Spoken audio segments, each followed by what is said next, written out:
The October wind carried dust and desperation across the Kansas prairie as Jeremiah Wade counted his last silver dollar for the third time that morning. The coin caught the pale sunlight filtering through his cabin window, its weight both a comfort and a curse.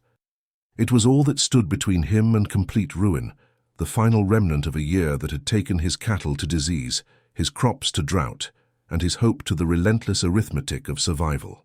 Jeremiah tucked the coin back into his vest pocket and stepped onto his porch, surveying what remained of his farm. The fence posts leaned at tired angles, and the barn door hung crooked on its hinges. At 34, he'd already lived through war and reconstruction, but this slow starvation of the land felt different, more personal. The Civil War had taken his brother, but at least that had been for something. This was just entropy, the universe grinding down good men into dust. He was heading to the well when he spotted the figure stumbling across the northern field. At first, Jeremiah thought it might be a drunk from town, but the gait was wrong. This person moved with the desperate efficiency of someone running on willpower alone. As the figure drew closer, Jeremiah's hand instinctively moved to the Colt revolver at his hip, a habit from darker days.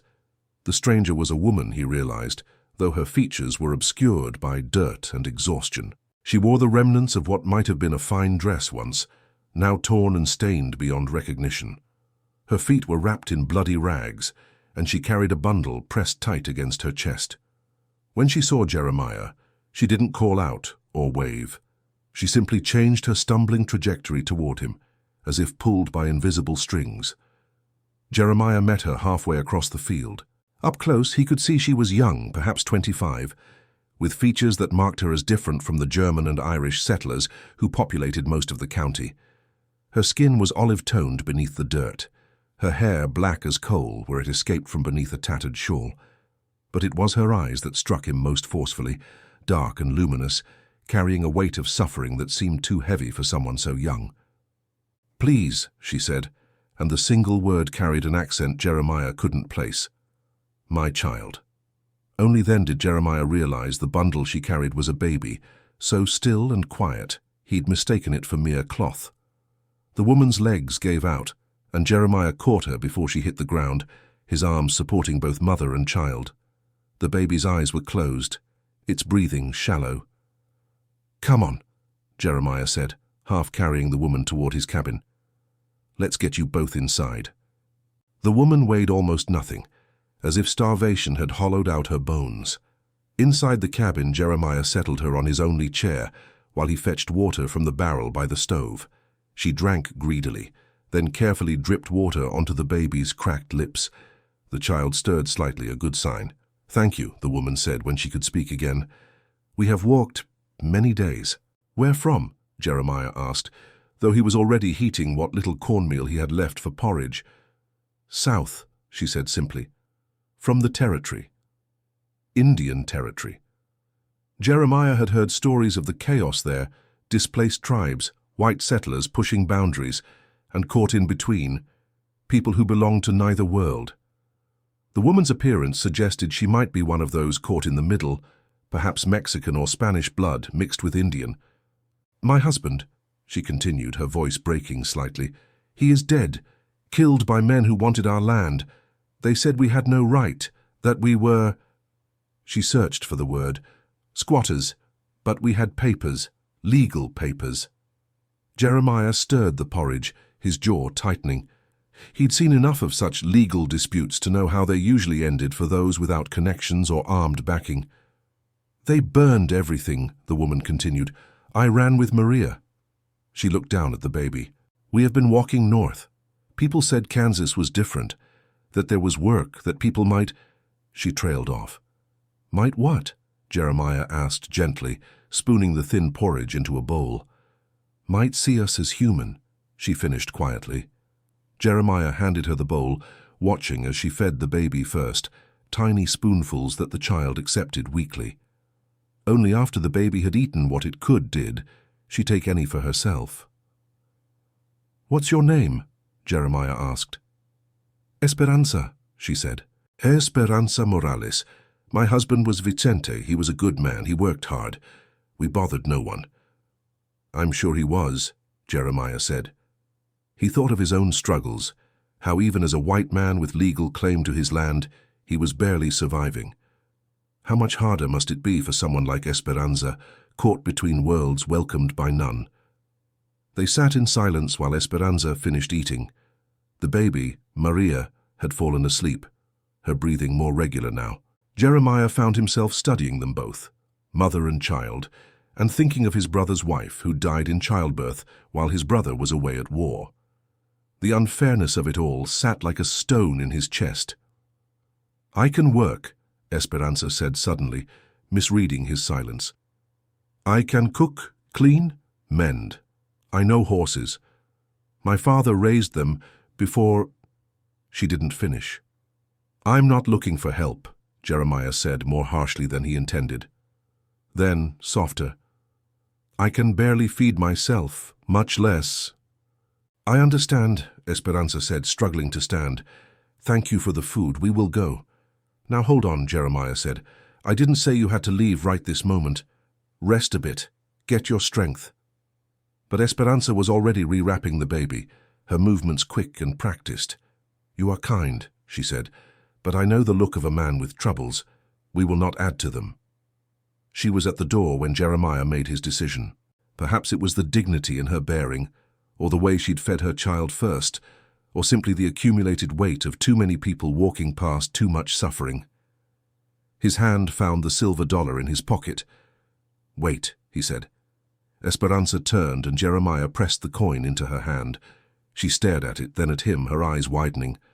"No," she said, trying to give it back. "This is too much. I cannot." "Take it," Jeremiah said firmly. "There's a town about 10 miles north, Willow Creek. The boarding house there is run by a widow named Mrs. Garrett. Tell her Jeremiah Wade sent you. She's not like some folks. She'll give you a room and meals for that dollar, maybe even some work." "But you—" Espiransa looked around the sparse cabin, taking in the empty shelves, the patched clothing, the lean poverty of the place. "You need this." "I'll manage," Jeremiah lied. "Always have." Espiransa's eyes filled with tears. She clutched the coin like a lifeline, which Jeremiah supposed it was. "I will repay you," she said. "Somehow, I will repay you." "Just take care of that little one," Jeremiah said gruffly. "That's payment enough." He watched from his porch as Espiransa walked north, her stride steadier now with food in her belly and hope in her pocket. The silver dollar had been his last hedge against disaster, but somehow, watching her disappear over the rise, he felt lighter than he had in months. That night, Jeremiah ate the last of his cornmeal and made peace with what was coming. He'd ride to town tomorrow, hat in hand, and see if anyone needed a hand who could pay in food. If not, well, he'd survived worse. Maybe. He was awakened before dawn by a sound he hadn't heard in years, the thunder of many horses. Jeremiah rolled from his cot, grabbed his revolver, and peered through the window. His blood went cold. The fields around his cabin were filled with mounted warriors. Not soldiers, Indians. Hundreds of them painted for war, armed with rifles and lances, their horses stamping and snorting in the pre-dawn darkness. Jeremiah had fought Confederates, had faced down border raiders, but he'd never seen anything like this. Where had they come from? The nearest reservation was hundreds of miles away. A group of riders approached the cabin, and Jeremiah recognized the man in the lead, not personally, but by reputation. 10 Bears, they called him, war chief of the Comanche who'd refused to be penned in the territory. His raids were legendary, his hatred of white settlers absolute. But what was he doing this far north? Jeremiah stepped onto his porch, revolver lowered, but ready. He'd die fighting if it came to it, but against 500 warriors the gesture would be purely symbolic. 10 Bears rode forward, and Jeremiah was surprised to see the chief was an older man, perhaps 60, with intelligent eyes that seemed to take in everything at once. Beside him rode a younger warrior, who looked enough like him to be a son.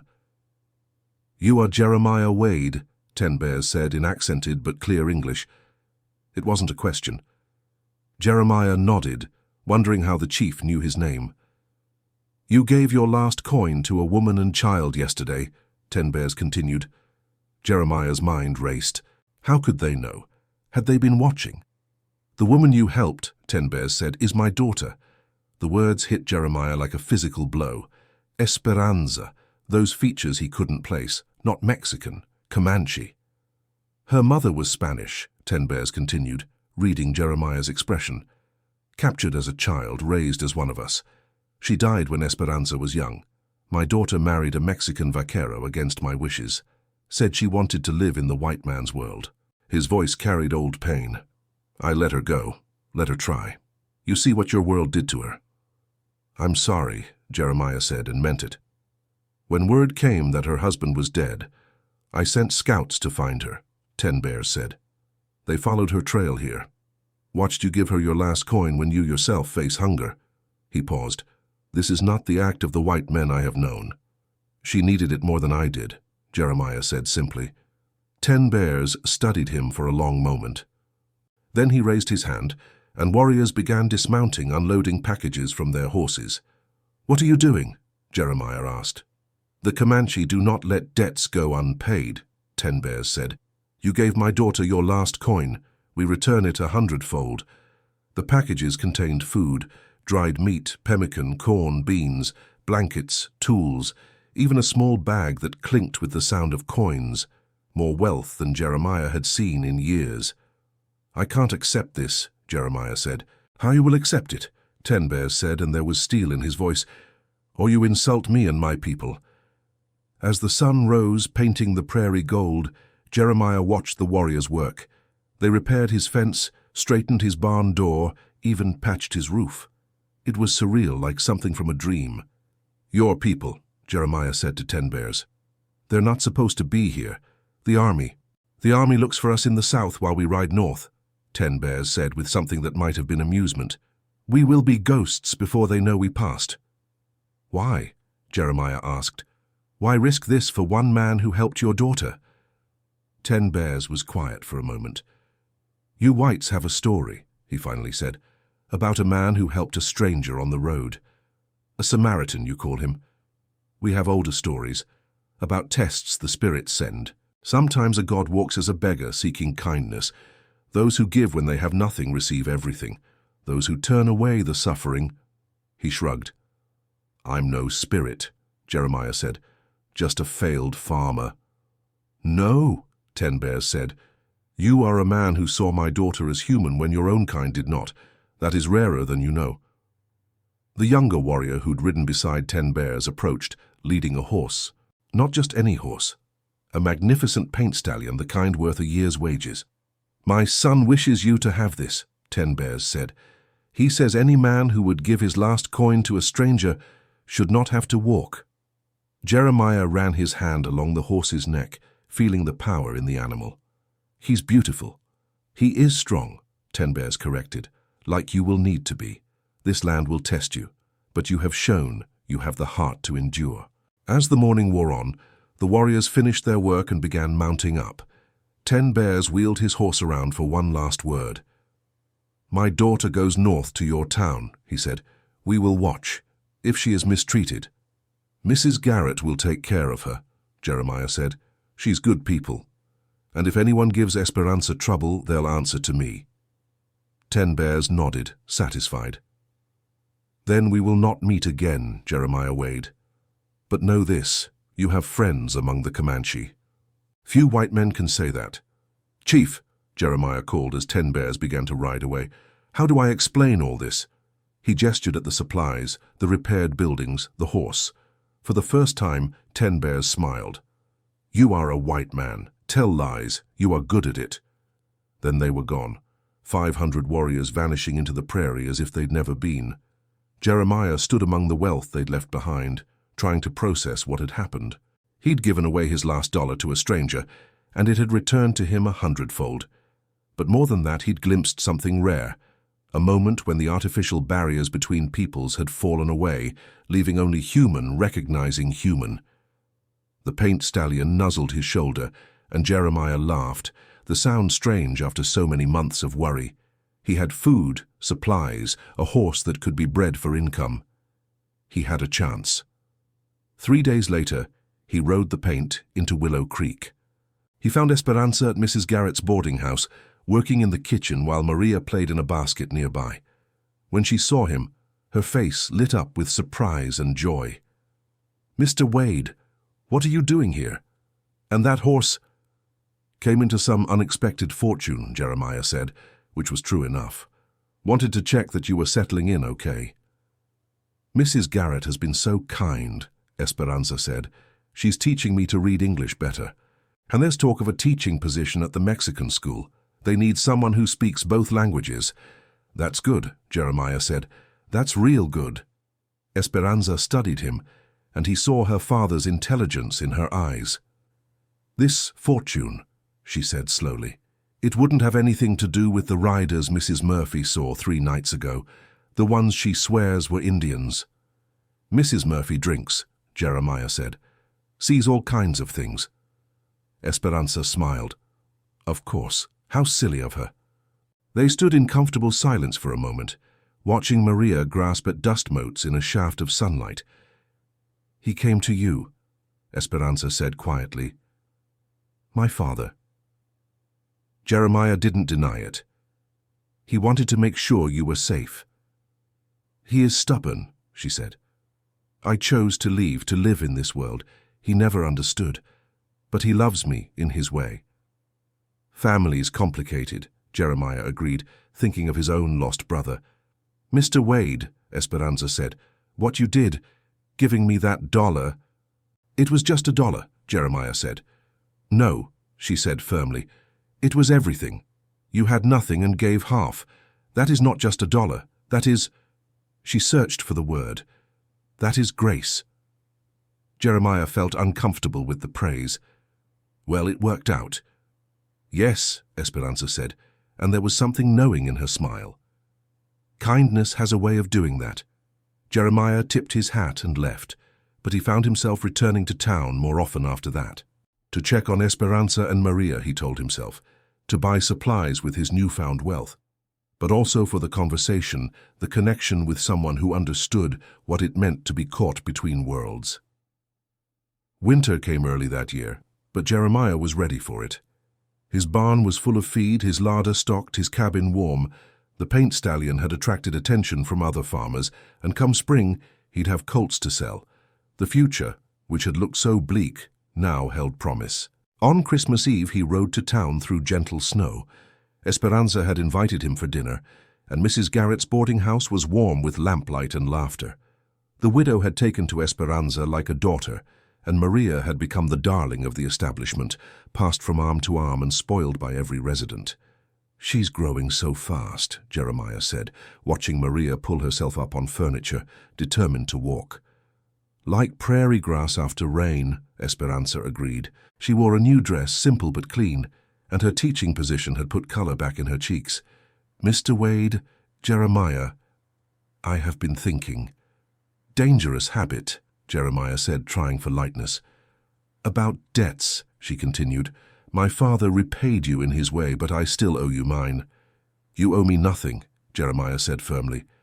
"I owe you everything," she corrected, "but I am a teacher now, not a war chief.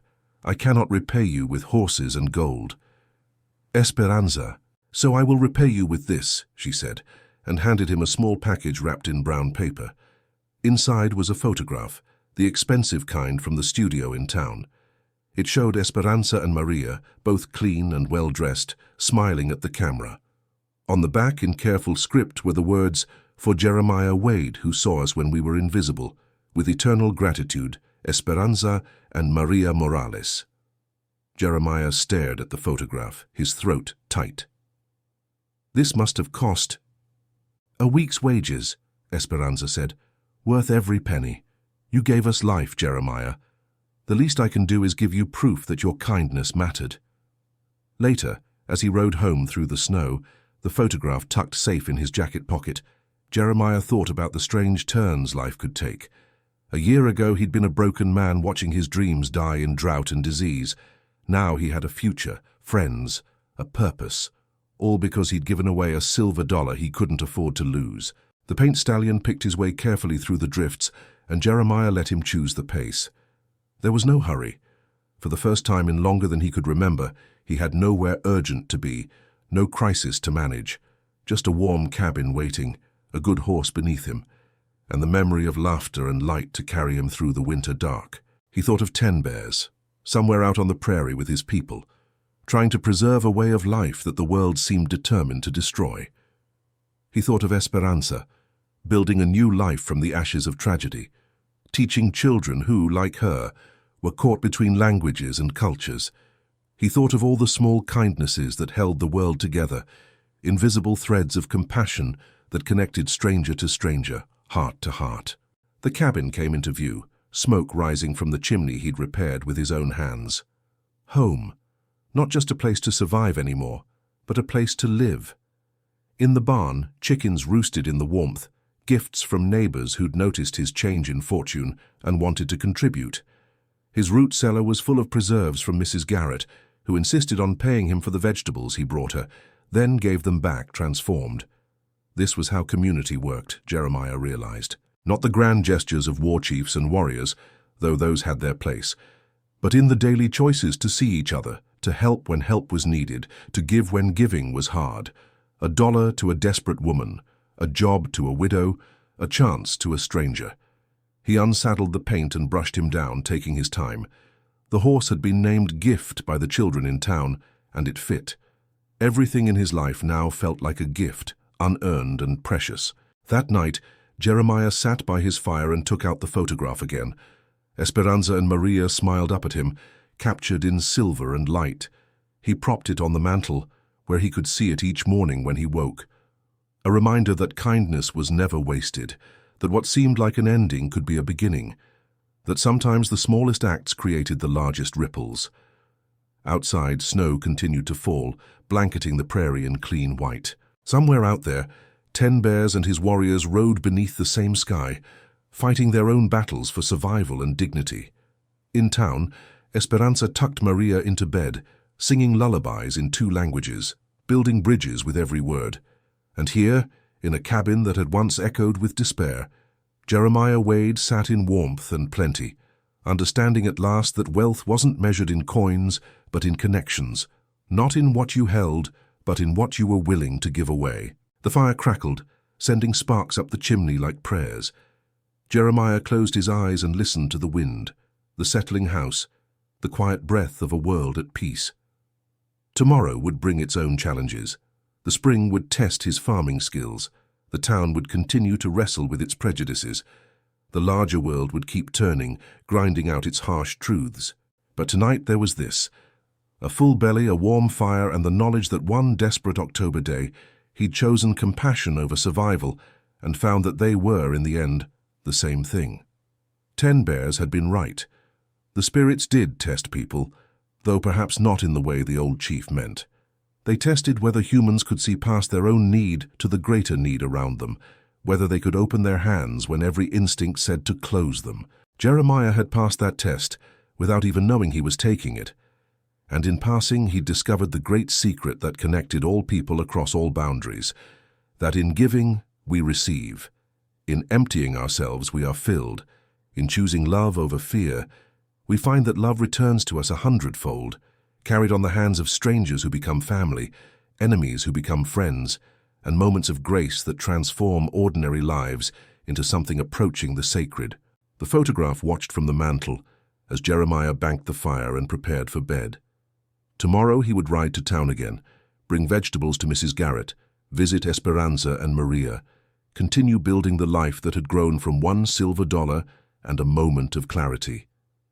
But tonight, he would sleep the sleep of the grateful, knowing that somewhere in the great web of existence his thread was woven firmly with others, creating a pattern larger and more beautiful than any single strand could achieve alone. The snow continued to fall, covering the tracks of horses and humans alike, making all things new. And in a small cabin on the Kansas prairie, a man who had given his last coin to a stranger dreamed of spring and second chances, of children laughing and warriors riding, of a world where kindness was the only currency that truly mattered. It was a good dream, and for once it was also true.